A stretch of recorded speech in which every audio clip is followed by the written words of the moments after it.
प्यारे बच्चों, आप सभी को मेरा नमस्कार। बच्चों, अब तक हमने 3 प्राचीन कवियों और 3 आधुनिक कवियों तथा हिंदी साहित्य के इतिहास में आदिकाल को पढ़ा। आज मैं आप सभी को हमारी पाठ्य पुस्तक काव्य निधि और हिंदी साहित्य का इतिहास से मेरा नया बचपन नामक पाठ पढ़ेंगे। इस कविता की रचनाकार अथवा कवयित्री सुभद्रा कुमारी चौहान जी हैं। अब मैं उनकी कविता का पाठ करते हुए उनकी सप्रसंग व्याख्या बताऊंगी।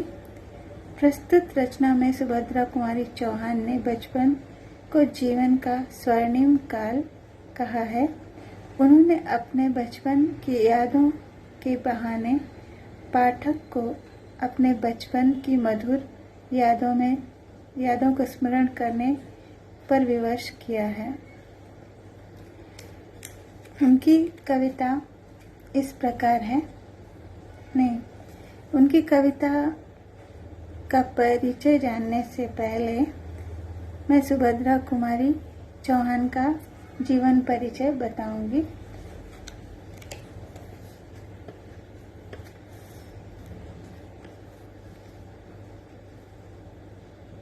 छायावादोत्तर राष्ट्रीय सांस्कृतिक काव्यधारा में स्वातंत्र्य कोकिला सुभद्रा कुमारी चौहान का काव्य युग धर्म से संबद्ध रहा है।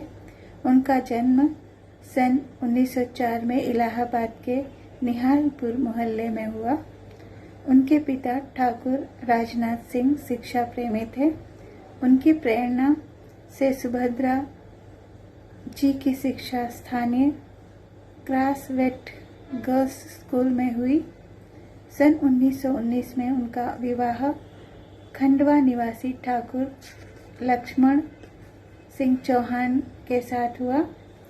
पति के आदेशानुसार वे बनारस के थियोसॉफिकल विद्यालय पढ़ने गईं, किंतु कलकत्ता कांग्रेस अधिवेशन में असहयोग का प्रस्ताव पारित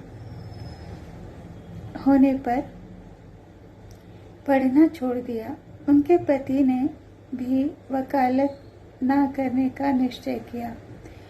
माखनलाल चतुर्वेदी के साथ कर्मवीर के संपादन तथा असहयोग आंदोलन में सहयोग देने लगी। सुभद्रा जी की राजनीतिक आंदोलनों में सक्रिय भाग लेने लगी और उन्हें कई बार कारावास की यातनाएं भी सहनी पड़ी। वे मध्य प्रदेश विधानसभा की सदस्य भी रहीं। उनकी पुत्री सुधा का विवाह प्रेमचंद के पुत्र अमृत राय के साथ हुआ। 20वीं शताब्दी में राष्ट्रीय कवि तो अनेक हुए, किंतु वीरत्वपूर्ण ओजस्वी रचनाएं इस अकेली कवयित्री द्वारा लिखी गईं। इनके काव्य संग्रह मुकुल पर सन 1931 में साहित्य सम्मेलन प्रयाग द्वारा शेक्सपियर पुरस्कार प्रदान किया गया। सन 1948 में मोटर दुर्घटना में उनका स्वर्गवास हुआ। मूलतः सुभद्रा कुमारी एक कवयित्री तथा कहानीकार के रूप में प्रसिद्ध हैं। उनकी रचनाएं इस प्रकार हैं। उनके काव्य हैं मुकुल और त्रिधारा, और उनका कहानी संग्रह है बिखरे मोती, उन्मादिनी, सीधे साधे चित्र।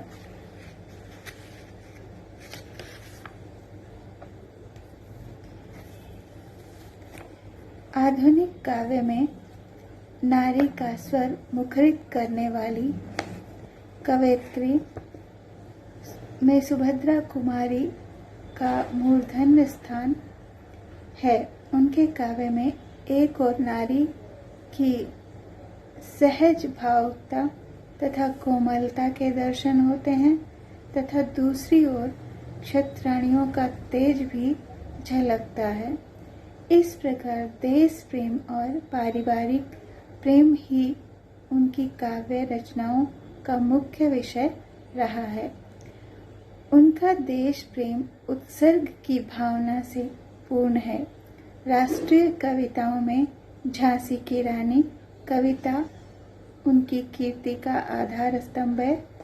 इसमें सुभद्रा कुमारी ने वीरांगना रानी लक्ष्मीबाई के तेजस्वी व्यक्तित्व का चित्रण ओजस्वी शब्दों में साकार कर नारी शक्ति का महत्वपूर्ण आयाम प्रस्तुत किया है। इसके अतिरिक्त जलियांवाला बाग में बसंत, राखी, विजयादशमी, लक्ष्मीबाई की समाधि पर और वीरों का कैसा हो बसंत आदि कविताएं उल्लेखनीय हैं। सुभद्रा कुमारी की पारिवारिक और प्रेम संबंधी रचनाओं को प्रणय प्रधान और वात्सल्य प्रधान दो वर्गों में विभाजित किया जाता है। प्रणय प्रधान कविताओं में आत्मसमर्पण, साधारण घटनाओं में जीवन का सौंदर्य तथा पति प्रेम दर्शित होता है। उनकी वात्सल्य प्रधान कविताओं में अपूर्व स्वाभाविकता, मार्मिकता तथा मातृहृदय की भावुकता झलकती है। शैली की दृष्टि से उनकी भाषा साहित्यिक खड़ी बोली है। इसमें भावानुसारिणी भाषा का सहज प्रवाह दर्शित होता है। भाषा में सहजता, स्वाभाविकता तथा सरलता निहित है।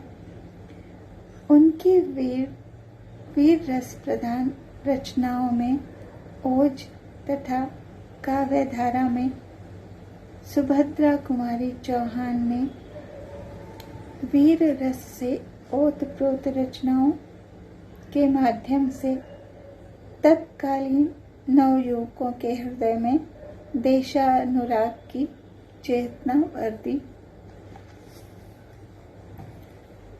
अब मैं मेरा नया बचपन नामक कविता का पाठ करूंगी।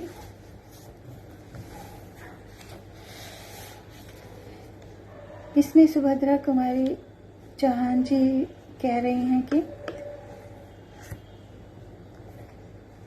बार बार आती है मुझको मधुर याद बचपन तेरी, गया ले गया तू जीवन की सबसे मस्त खुशी मेरी।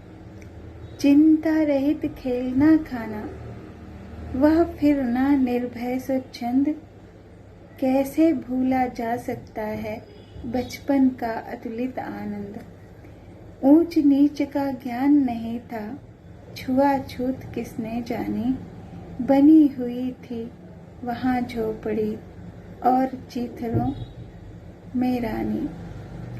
किए दूध के कुल्ले मैंने, चूस अंगूठा सुधा पिया, किलकारी किल्लोल मचाकर सूना घर आबाद किया। रोना और मचल जाना भी क्या आनंद दिखाते थे, बड़े बड़े मोती से आंसू जयमाला पहनाते थे। मैं रोई माँ काम छोड़कर आई, मुझको उठा लिया, झाड़ पोंछ कर चूम चूम कर गीले गालों को सुखा दिया। दादा ने चंदा दिखलाया, नेत्र नीर युक्त दमक उठे, धुली हुई मुस्कान देखकर सबके चेहरे चमक उठे।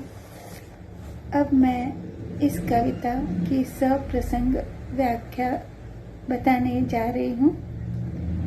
प्रस्तुत पंक्तियाँ हमारी पाठ्य पुस्तक काव्य निधि और हिंदी साहित्य का इतिहास के मेरा नया बचपन नामक पाठ से ली गई हैं। इस कविता की लेखिका अर्थात कवयित्री सुभद्रा कुमारी चौहान जी हैं। संदर्भ: इस कविता के माध्यम से वे अपने बचपन की यादों में खो जाती हैं और उन्हें अपने बचपन में घटित सभी बातें और मधुर स्मृतियाँ याद आती हैं। इस कविता में कवयित्री सुभद्रा कुमारी चौहान जी ने अपने बचपन की मधुर स्मृतियों को याद करती हुई कह रही हैं कि हे बचपन, मुझे तुम्हारी मीठी यादें बार बार याद आती हैं। हे बचपन, तुम मेरे जीवन से तो चला गया और साथ ही साथ मेरे जीवन की सबसे मस्ती से भरी हुई खुशी को भी लेकर चला गया। बचपन तू कितना अच्छा था, मुझे किसी बात की चिंता ही नहीं थी। वह निश्चिंत होकर खेलना, खाना और निर्भय अर्थात निडर होकर आज़ादी से इधर उधर घूमना फिरना कितना अच्छा था। वह अतुलित आनंद तो भूल कर भी नहीं भुलाया जा सकता। मुझे तो ऊंच नीच का ज्ञान ही नहीं था, अर्थात कौन ऊंचा है और कौन नीचा है इसका ज्ञान ही नहीं था, और ना ही मैं छुआछूत का भेद ही जानती थी। मैं तो अपने टूटे फूटे घर में फटे पुराने कपड़ों में रहकर भी स्वयं को किसी रानी से कम नहीं समझती थी। अपने बचपन में मैंने दूध के कुल्ले भी किए, अर्थात कभी दूध को पीती और कभी उछाल कर बाहर फेंक देती थी। मैं अपने अंगूठे को मुंह में डालकर चूसती रहती और अमृत पीने का अनुभव करती, अर्थात मैं समझती थी कि अंगूठे में से कोई अमृत सा या कोई पीने का पदार्थ निकलता है। मैं घर में किलकारियाँ मारकर सूने घर को आनंद से भर देती थी। मेरी किलकारी और किल्लोल से मेरा घर आबाद हो गया। रोना और किसी चीज के लिए मचल जाना, अर्थात कभी रूठने का और कभी मान जाने में भी कितना आनंद आता था। बचपन में